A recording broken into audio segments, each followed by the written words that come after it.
अभी ये law of attraction के ऊपर काफी काम कर रहे हैं। कानपुर को ही बिलोंग करता हूँ, कानपुर का रहने वाला हूँ। कानपुर के लोगों का कि वो मस्ती में छाए रहते हैं। फ्यूचर के बारे में ना सोच के जो भी प्रेजेंट मोमेंट में जो उनके साथ है उसको एंजॉय करते हैं। शायद यही एक कारण है कि मतलब इतना बड़ा अचीवमेंट हमारे शहर के लिए हुआ है कि हम लोग we are feeling very proud कि कानपुर जो है 11वें नंबर पर है।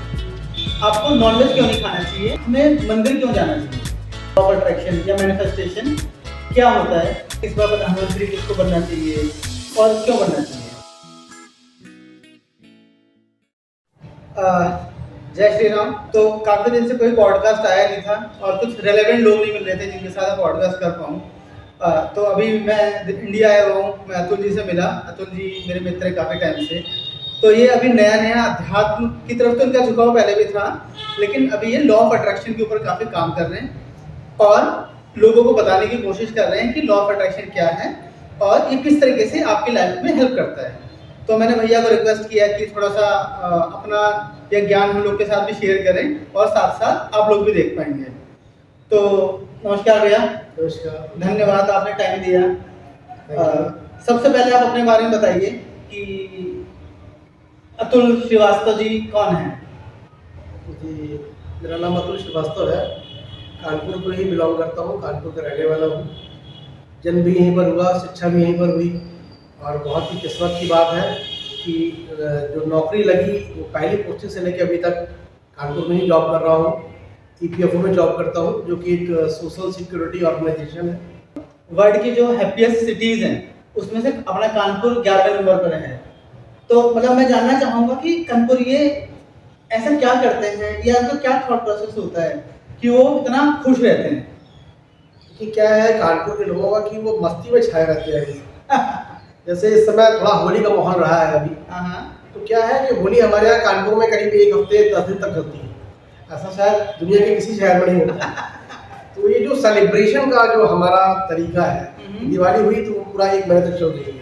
तो इसमें लोग जो इन्वॉल्व होते हैं, सेलिब्रेट करते हैं, इंजॉय करते हैं, तो खुश रहते हैं, उसमें खासतौर से मस्त रहते हैं बहुत ज़्यादा। फ्यूचर के बारे में ना सोच के जो भी प्रेजेंट मोमेंट में जो उनके साथ है उसको एंजॉय करते हैं। शायद यही एक कारण है कि मतलब इतना बड़ा अचीवमेंट हमारे शहर के लिए हुआ है कि हम लोग we are feeling very proud कि कानपुर जो है 11वें नंबर पर है।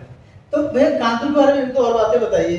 जैसे जो मुझे कानपुर में अच्छा लगता है कि यहाँ पे आपको अच्छे से चाट खाने को मिल जाते हैं, बताशे चाट कहीं भी खा सकते हो आप। तो आप तो बचपन से ही पैदा हुए, तो कुछ 2-3 बातें कानपुर की बातें में जो जो आपको अच्छी लगती हैं।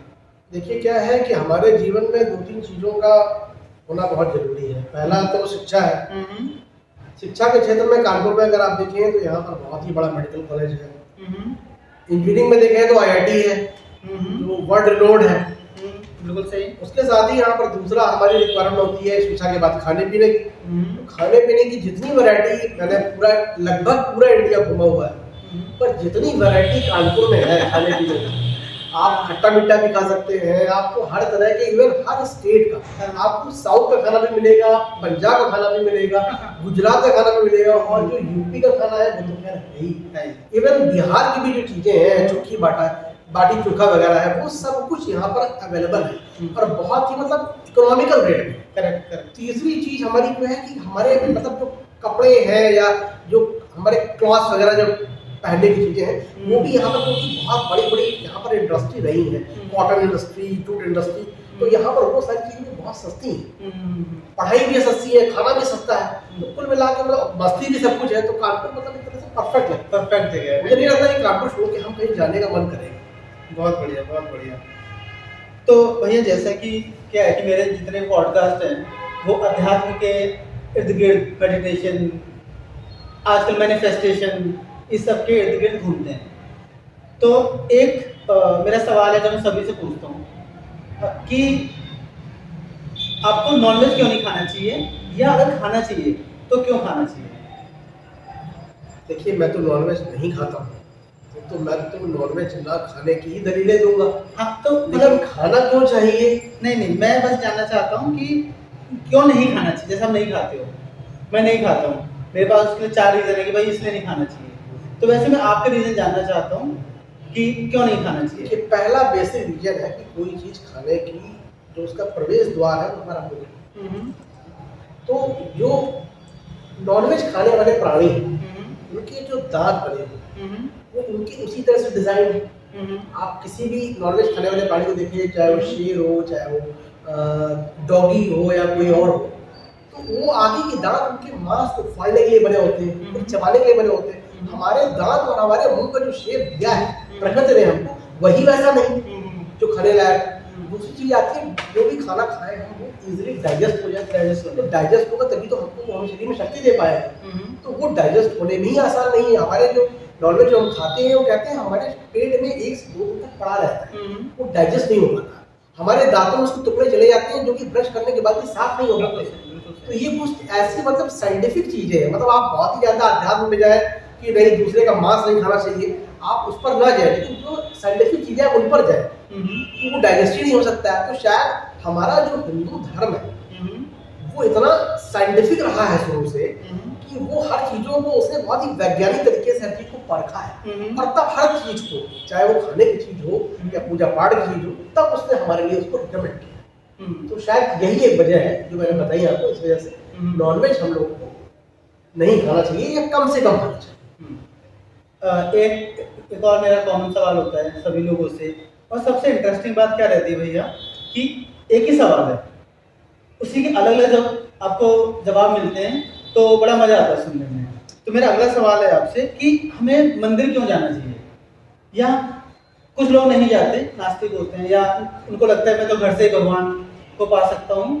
तो मेरे को जैसे मंदिर जाना बहुत ज़्यादा पसंद है। अभी भी बनारस से आया हूँ, कल वहाँ पे बाबा के दर्शन हुए बहुत अच्छे से। तो मुझे लगता है कि मंदिर जाना परम आवश्यक है। तो आपका क्या इसमें मानना है? देखिए, इस प्रश्न के उत्तर में मैं आपसे प्रश्न ही करना चाहूँगा। उस प्रश्न में ही आपको मेरा उत्तर मिल जाएगा। ये बताइए कि शिक्षा तो हम बच्चे को अगर बुक दे दें तो घर में बैठ कर पढ़ा सकता है। बिल्कुल सही है। प्राइवेट पढ़ के वो एग्जाम दे सकता है, आप उसको स्कूल क्यों भेजते हैं? क्यों भेजते हैं? बिल्कुल सही है। स्कूल में माहौल बनता है, एक उसको एक एटमॉस्फेयर मिलता है, सबको वैसा ही करता है, वो देखता है तो प्रेरित होता है उस चीज को करने के लिए। बिल्कुल सही। इसलिए हम स्कूल जाते हैं, या कहीं पर भी ऐसी जगह पे जहाँ गैदरिंग में हम जाते हैं, शायद इसीलिए जाते हैं कि वहाँ पर माहौल क्रिएट है। तो मंदिर भी एक ऐसी जगह है जहाँ पर हम जाते हैं, जहाँ पर भी हम लोग यूनाइट होते हैं जाके, तो वहाँ पर एक एटमॉस्फेयर बन जाता है। तो वो चीज हम लोगों को उस चीजों करने के लिए प्रेरित करता है। ये तो पहला जवाब है मेरा मंदिर के बारे में। दूसरा जवाब ये है, जो कि मेरा एक फेवरेट सब्जेक्ट है, लॉ ऑफ अट्रैक्शन, इस पर मैं बात करता हूँ। तो उसमें ये है कि आपकी वाइब्रेशन लेवल जब अच्छी हो कहीं भी जाने से, तो आपके अंदर जोश आएगा, आपका मन अच्छा होगा, और आप बहुत सारी बीमारियों से, चीजों से हील हो पाए। तो मंदिर आप जाते हैं तो वहाँ पर आपको वाइब्रेशन अच्छी मिलती है। लोग क्या करते हैं, लोग भजन गाते हैं, भजन की एक वाइब्रेशन है, घंटी बजाते हैं उसकी एक वाइब्रेशन है, घंटे बजाते हैं, शंख बजाते हैं उसकी एक वाइब्रेशन। तो ये जब वाइब्रेशन गूंज के जब ब्रह्मांड में घटती है तो वो हमारे पास चारों तरफ से अच्छी तरंगों को लेके आती है, और जिसकी वजह से हम वहाँ पर अच्छा फील करते हैं, लाइट फील करते हैं। वहाँ से लौट के आते हैं तो हमको अच्छा लगता है, हम खुश होते हैं। तो शायद उसकी वजह ये है कि हम मंदिर जाते हैं। बिल्कुल सही। तो भैया जैसा कि अभी आपने अपनी बातों में भी बोला कि आजकल आप लॉ ऑफ अट्रैक्शन के ऊपर काफ़ी पढ़ रहे हैं, रिसर्च कर रहे हैं, और आपने अपना यूट्यूब चैनल भी बनाया है, उसके थ्रू आप बाकी लोगों को भी अवेयरनेस देना चाहते हैं, या आप चाहते हैं कि इसका बेनिफिट सबको मिले। हाँ जी। तो सबसे पहले मैं समझना चाहूँगा कि लॉ ऑफ अट्रैक्शन या मैनिफेस्टेशन क्या होता है, इसके क्या फ़ायदे हैं, या इसका कोई साइंटिफिक प्रूफ भी है या नहीं है। तो पहले स्टार्ट करते हैं कि मैनिफेस्टेशन या लॉ ऑफ अट्रैक्शन होता क्या है। देखिए, लॉ ऑफ अट्रैक्शन के बारे में मैं भी बिल्कुल भी मुझे जानकारी इसकी नहीं थी। हालांकि लॉ ऑफ अट्रैक्शन हमेशा काम करता है, आज से नहीं सदियों से, हजारों लाखों वर्षों से ये काम कर रहा है हमारी दुनिया में। मुझको इसकी जानकारी 2017 में हुई जब मेरे एक सीनियर ने मुझको एक बुक द सीक्रेट दी, जिसको पढ़ने के बाद मुझको लगा कि अरे मेरी जिंदगी में मेरे बचपन से लेकर जो तक अभी तक हुआ है वो सब लॉ ऑफ अट्रैक्शन के प्रभाव से ही हो रहा है। लॉ ऑफ अट्रैक्शन ये कहता है कि आप जैसा सोचते हैं, जैसी वाइब्रेशन आप छोड़ते हैं, वैसा ही आपके साथ होता चला जाता है। इसको जब मैंने बाकी बहुत सारे महापुरुषों की कई हुई बातों से रिलेट किया तो मैंने देखा महात्मा बुद्ध कहते हैं आप जैसा सोचते हैं वैसा बन जाते हैं। महात्मा गांधी कहते हैं आप जो सोचेंगे वही कर पाएंगे। अब्दुल कलाम आजाद साहब भी ऐसे ही कहते थे। तो मैंने देखा कि अरे ये लोग वही बात कह रहे हैं क्योंकि हम लॉ ऑफ अट्रैक्शन की बुक में, सीक्रेट बुक में पढ़ रहे हैं कि आप जैसा सोचेंगे, जैसा लोगों से बातें करेंगे, जैसे आप तरंगे छोड़ेंगे वही आपकी जिंदगी में आकर्षित होके आएगा। आप बार बार कहेंगे मैं खराब हूँ, मुझे कुछ नहीं आता, तो वैसी वाइब्रेशन आपके पास लौट के आएगी। आप बुरे होते चले जाएंगे। आप बोलेंगे मैं बहुत खुश हूँ, मैं बहुत अच्छा हूँ, मेरी जिंदगी बहुत अच्छी है, मेरे जीवन में खुशियाँ ही खुशियाँ हैं, तो वो सारी चीजें आपके पास लौट के आएंगी। क्यों ऐसा होता है कि जब हम घर से बाहर निकलते हैं तो बोलते हैं बेस्ट ऑफ लक? क्यों हम नारियल तोड़ते हैं? क्यों? इसलिए कि हम अगर आगे यात्रा में जा रहे हैं तो हम ये वाइब्रेशन भेज देते हैं कि हाँ हम आगे जाने वाले हैं और आगे सब कुछ शुभ हो। तो ये हमेशा से हमारी दुनिया में विद्यमान रहा है। लोग इसीलिए आशीर्वाद देते हैं, खुश रहो, खूब तरक्की करो। क्यों? क्योंकि उनके मुंह से जो ये ध्वनि तरंगे निकल रही हैं ये ब्रह्मांड में जा रही हैं और जाकर वो सारी चीजें आपके लिए आकर्षित कर रही हैं जिनकी आपको जरूरत है। तो भैया इसमें क्या है, एक चीज है, इसको ना काफी लोग कॉन्ट्राडिक्ट करते हैं बाय सेइंग कि फिर मैं मेहनत क्यों करूं, मैं तो घर पे बैठ के बस सोचता रहूंगा तो मैं सक्सेसफुल हो जाऊंगा।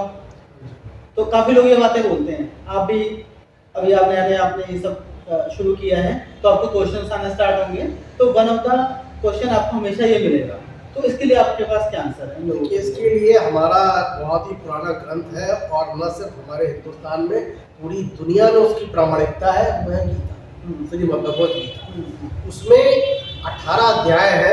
18 अध्याय में से उसमें से 6 अध्याय सिर्फ कर्म के ऊपर कि हमको कर्म क्यों करना चाहिए। जब हमारी इतनी महान पुस्तक में ही कर्म के बारे में कहा गया है और गीता में भी लॉ ऑफ अट्रैक्शन के बारे में बताया गया है, तो लॉ ऑफ अट्रैक्शन भी तभी काम करेगा जब आप कुछ करना चाहेंगे। सपोज कीजिए आप कुछ करना चाहते हैं, आप चाहते हैं बहुत बड़ा बनना, तो ब्रह्मांड तो ये करेगा कि आपकी हेल्प करना शुरू करेगा, आपके सामने वो अवसर लाएगा, उन लोगों को सामने लाएगा, वैसी परिस्थितियां लाएगा, लेकिन उसको क्रियान्वित करने का काम है, उसको इम्प्लीमेंट करने का काम है, एक्शन लेने का काम है, वो तो आपको ही करना पड़ेगा। क्या कभी ऐसा हो सकता है कि आपके सामने खाने की थाली रखी हो और आप इच्छा करें खाना आपके मुंह में चला जाए? आपको हाथ बढ़ाना पड़ेगा, खाने को मुंह में डालना पड़ेगा, तभी खाना जा पाएगा। इसी तरह से हमारे इस जो ब्रह्मांड में है, एक्शन का बहुत बड़ा रोल है। आप सब कुछ सोचेंगे पर आपको कर्म भी करने पड़ेंगे, क्योंकि ऐसा बिल्कुल ना सोचें कि आप एक कमरे में बंद होके सिर्फ आप ये सोचते रह जाएंगे कि आपको ये मिल जाए, ये मिल जाए, ये मिल जाए और वो आपके पास आ जाए। हालांकि ऐसा भी होता रहा है। हमारा देश आध्यात्मिक देश रहा है। हमारे यहाँ ऐसे साधु महात्मा हुए हैं जिन्होंने एक कोठरी में रह के, कंदराओं में रह के, पहाड़ों में रह के कई हजार सालों तक तपस्या करी और उनको सब कुछ प्राप्त हो गया। लेकिन इतनी कठिन तपस्या आजकल के समय में संभव नहीं है, इसलिए हम बिना कर्म किए किसी भी चीज की अपेक्षा नहीं कर सकते। आप अच्छा सोचें और अच्छा करें भी, दोनों चीजें जब आपस में मिलेंगी तो लॉ ऑफ अट्रैक्शन जरूर काम करेगा। बिल्कुल सही, बहुत सही। तो अतुल भैया आपने ना काफ़ी अच्छा इसको एक्सप्लेन किया लॉ ऑफ अट्रैक्शन को। तो क्या आप कुछ बुक रेकमेंड करना चाहते हो लोगों को, या कैसे इनिशिएट करें इस चीज़ को, या वो कैसे आइडेंटिफाई करें कि उनका मैनिफेस्टेशन जो आज हो रहा है उन्होंने कभी मैनिफेस्ट किया था? तो इसके बारे में थोड़ा आप बताइए। देखिए, बहुत ही इस दुनिया के बहुत ही प्रसिद्ध वैज्ञानिक हुए हैं अल्बर्ट आइंस्टाइन।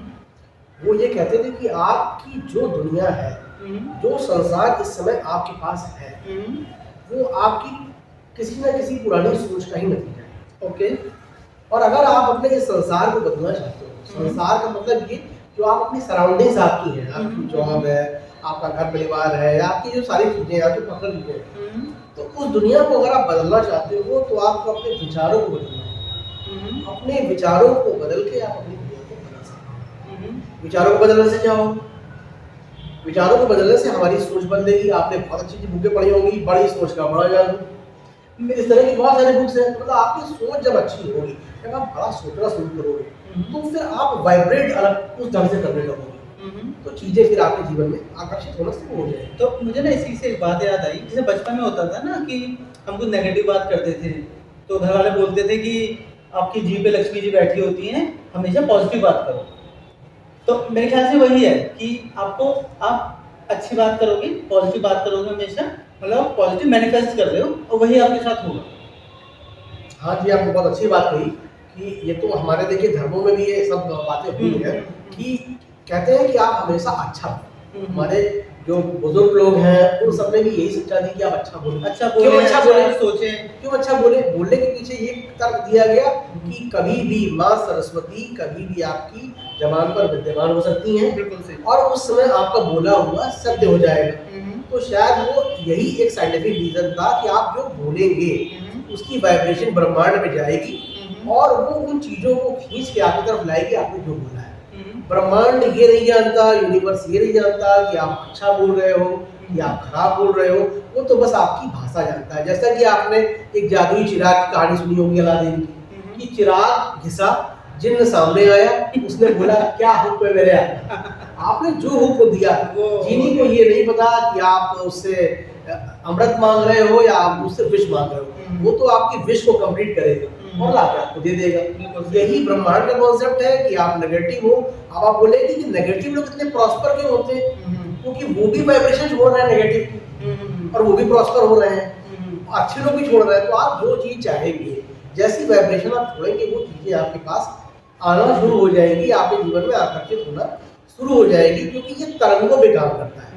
आप देखेंगे हमारे यहाँ मंत्रोच्चार का बहुत बातें होती है। कहते हैं मंत्रोच्चार का बहुत इफेक्ट होता है, उसकी मंत्र लोग उच्चारण करते हैं, उसका भी यही है जो हम मंत्र पढ़ते हैं उसकी एक वाइब्रेशन होती है, और वो वाइब्रेशन जब जाके उन शक्तियों से मिलती है, उनसे टकराती है, उनकी शक्तियों को साथ लेके आती है और आपके ऊपर उस चीज का इम्पैक्ट होता है।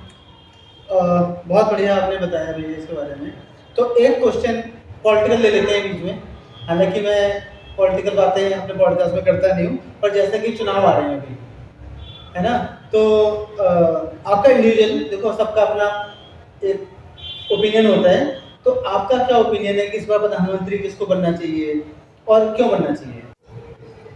देखिए, आपने पॉलिटिकल बात की है, इस तरह की बातों में कमेंट करना शायद कुछ विवादास्पद अक्सर हो जाता है, लेकिन आपने एक बात कही है इसलिए इसका जवाब मैं अपने नहीं, देखिए वो विवाद तब होता है जब आप किसी के बारे में गलत बोल रहे हो। एक आपका पर्सनल ओपिनियन है कि भाई मैं चाहता हूँ ये प्रधानमंत्री बने और ये रीजन है मेरा, ठीक है, इसमें कुछ विवाद नहीं होगा, डोंट वरी। आप अपना जेन्युइन तरीके से बताइए कि देखिए क्या है कि इस समय हमारे देश में बहुत ही बड़ा, कहते हैं जो चुनाव का पर्व चलने वाला है, जो कि एक प्रजातांत्रिक देश के लिए, डेमोक्रेटिक कंट्री के लिए बहुत ही एक बड़ी बात होती है अपने देश का नेता चुनना।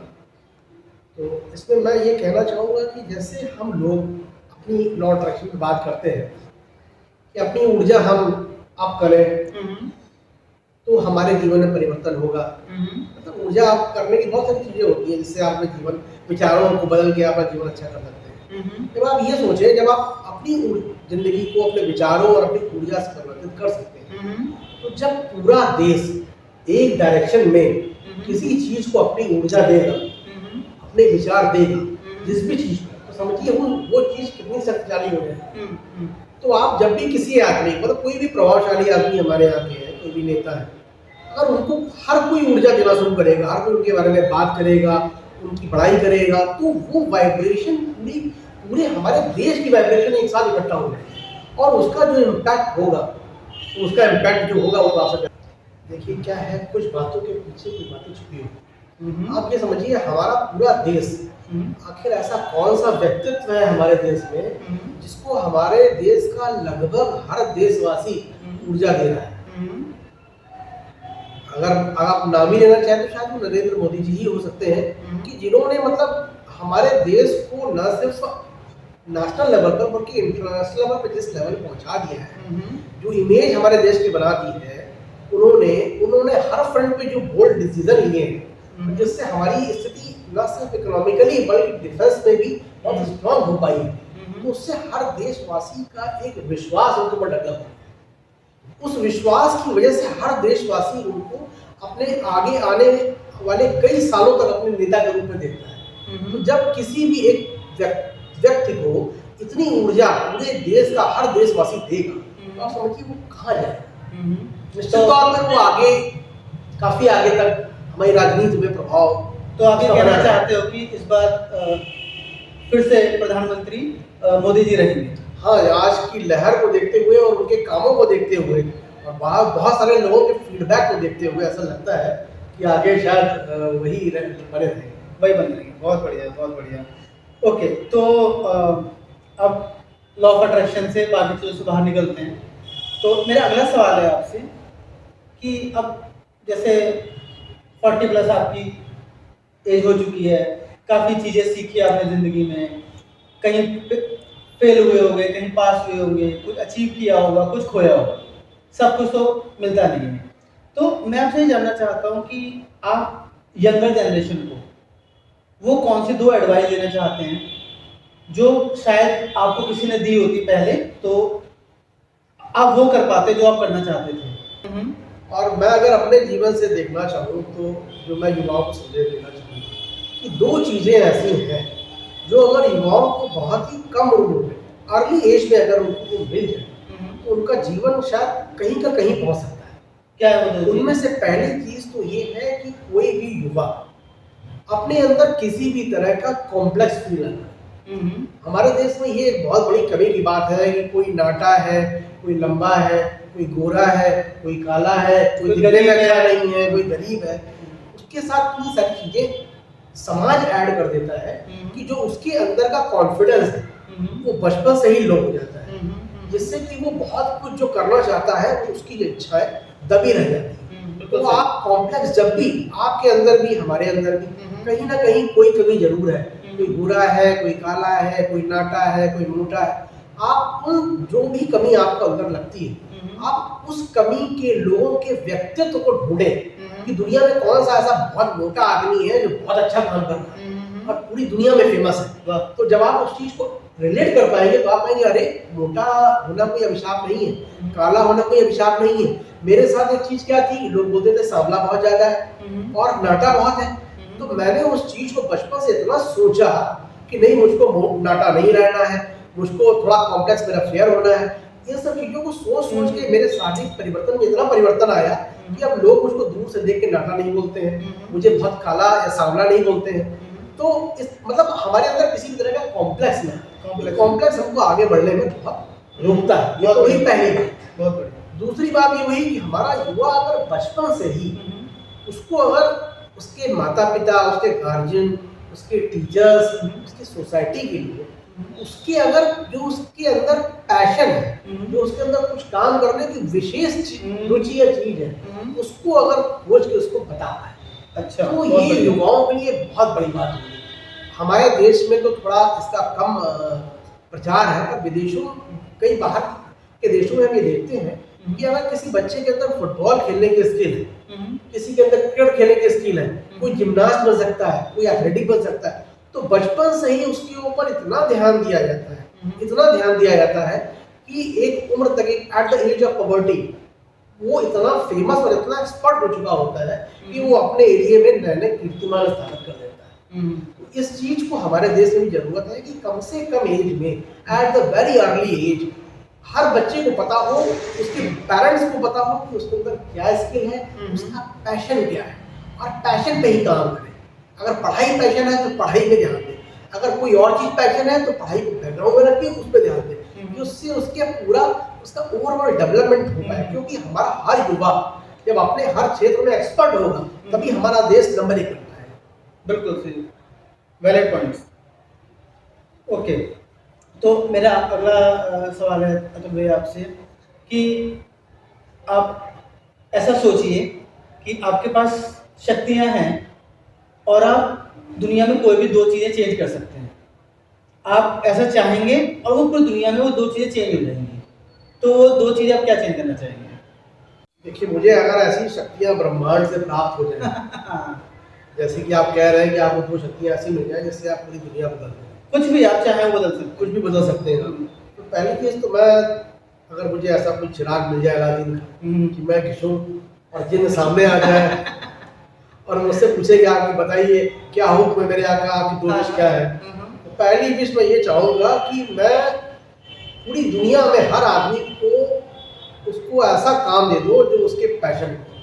अच्छा। उससे क्या होगा, उससे ये होगा कि जो आदमी उसको उसके पैशन का काम मिल जाएगा वो उसमें अपना 100% देगा। और हर आदमी अपने पैशन का काम करके 100% देगा तो हमारा देश, हमारी दुनिया किस लेवल पे चली जाएगी, आप तो सोचिए कहाँ जाएगी। बिल्कुल सही। अगर कोई सफाई करने वाला, उसका वही पैशन सफाई करने का है, तो पैशन के साथ कैसी सफाई करेगा। अगर कोई मैन्युफैक्चरिंग करने वाला है, अगर कोई शिक्षा देने वाला है, अगर कोई मोटिवेशन देने वाला है, अगर कोई राजनेता है, अगर कोई इंजीनियर है, अगर कोई डॉक्टर है, मतलब उसका पैशन ही वही है, तो वो उस पैशन से उस काम को करेगा तो उसके काम के अंदर दैवीय गुण आ जाएंगे, डिवाइन पावर्स आ जाएंगी। जब डिवाइन पावर्स पूरी दुनिया के एक आदमी के अंदर आ जाएगी तो हमारी दुनिया कैसी होगी, आप सोच कर ही रोमांचित हो जाएंगे। ये तो हमारी पहली विश।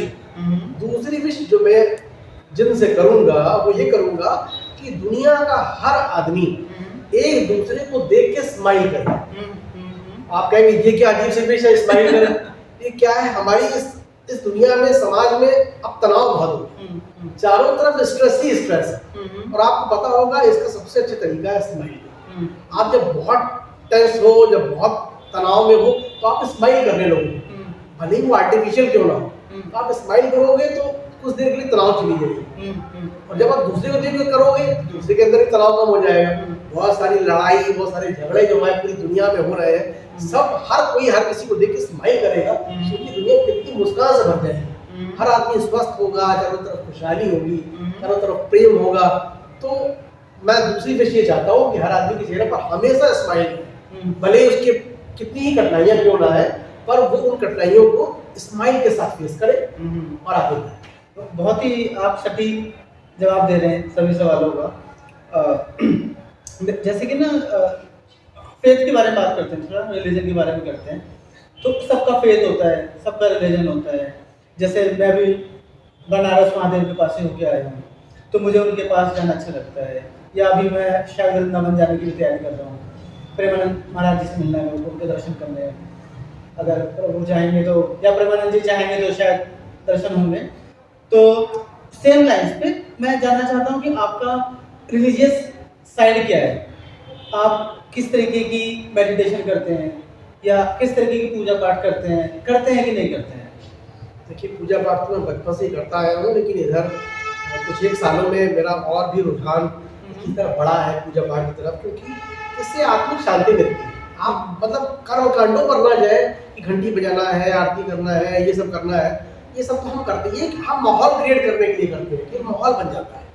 तो इससे हमको आत्मिक शांति मिलती है। आप पूजा करें, आप कुरान पढ़ें, आप बाइबल पढ़ें, आप गुरु ग्रंथ साहब पढ़ें, इन सब को पढ़ के हमें एक आनंद का अनुभव होता है, हमें एक शांति मिलती है जो कि जरूरी है। इस शांति के लिए हम सारे काम करते हैं। तो मुझे लगता है कि जो रिलीजन बना है ये शांति के लिए बना हुआ है, शांति का संदेश देता है। आप किसी भी धार्मिक पुस्तक को पढ़ेंगे, आप गीता रामायण को पढ़ेंगे, आप कुरान को पढ़ेंगे, आप बाइबल को पढ़ेंगे, आप गुरु ग्रंथ साहब को पढ़ेंगे, हर किसी में यही संदेश है कि भाईचारे का संदेश देती है, एक दूसरे को सद्भावना का संदेश देती है, शांति का संदेश देती है।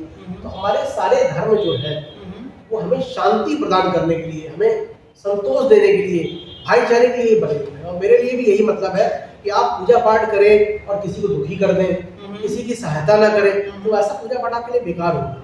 आप किसी के लिए कुछ कर पाए, इंसान हो, जानवर हो, पशु पक्षी हो, प्रकृति हो, कुछ भी हो, आप उसके लिए कुछ कर पाए, आपने कुछ योगदान दे पाया। क्योंकि आपका योगदान, आपकी जिम्मेदारी न सिर्फ आप और आपके परिवार तक सीमित है, बल्कि हर चीज के आप ऋणी हैं।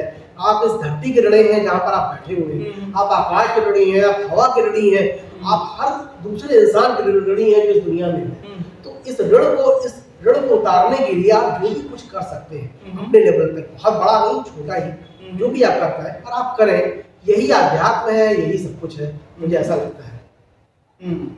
बहुत अच्छा। तो अतुल भैया, आपकी बातें बहुत ही डीप थी। आपने जो बातें बताई काफ़ी मैंने भी उससे सीखा है, शायद बाकी लोग भी उससे सीखेंगे।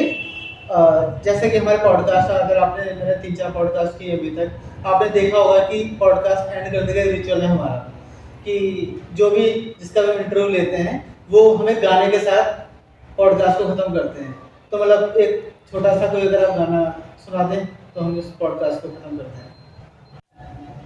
देखिए गाना गाना भी कहते हैं कि गाना भले ही आपने बहुत ही फेमस गाना सुना होगा कि ठंडे ठंडे पानी से नहाना चाहिए, गाना आए या ना आए गाना चाहिए। मतलब आपके सुरीला गला हो या ना हो, मतलब आप अपना शौक बाथरूम के अंदर ही सही, बाथरूम सिंगर ही बन के ना सही, और वो शौक भी पूरा करना चाहिए। बिल्कुल सही है। इसलिए मैं भी गुनगुनाता रहता हूँ कभी ना कभी। पर मेरे जो सबसे मोटिवेशनल सॉन्ग जो मुझको हमेशा किसी भी परिस्थिति में अप कर देता है, वो लक्ष्य मूवी का सॉन्ग है।